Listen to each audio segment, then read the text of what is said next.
TNPSC அடிக்கடி சிலபஸை மாற்றிக்கிட்டே இருக்கிறாங்க. ஒரு சிலபஸ் ஃபிக்ஸ் பண்ணால் அதை அடுத்த 5 வருஷத்துக்கு மாற்றாமல் இருக்கணும்.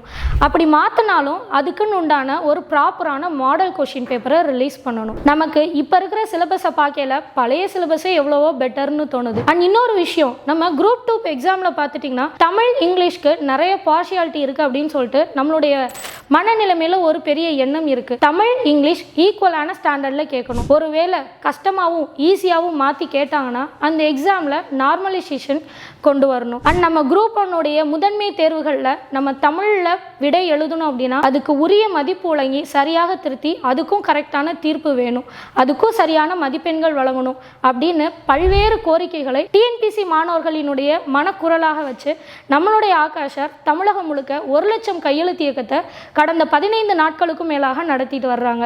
இதுவரைக்கும் 1.25 லட்சம் மாணவர்களிடம் ஒரு வெற்றிகரமாக கையெழுத்து வாங்கி நம்ம இயக்கமானது வெற்றிகரமாக போய்கிட்டு இருக்கு. இந்த இயக்கத்தினுடைய ஒரு பகுதியாக நாளைக்கு நம்ம ஆகாஷர் இங்கே கோயம்புத்தூருக்கு வர்றாங்க. நீங்களும் டிஎன்பிஎஸ்சி கிட்ட உங்களுடைய கருத்தை பதிவு செய்யணும்னு நினைக்கிறீங்களா? உங்களுடைய சிந்தனைகளையும் மாணவர்களுக்காக வெளியில் சொல்லணும்னு நினைக்கிறீங்களா? கட்டாயம் நாளைக்கு நம்ம அகாடமிக்கு காலையில் 10 மணிக்கு வந்து உங்களுடைய கருத்தை பதிவு செய்யுங்க.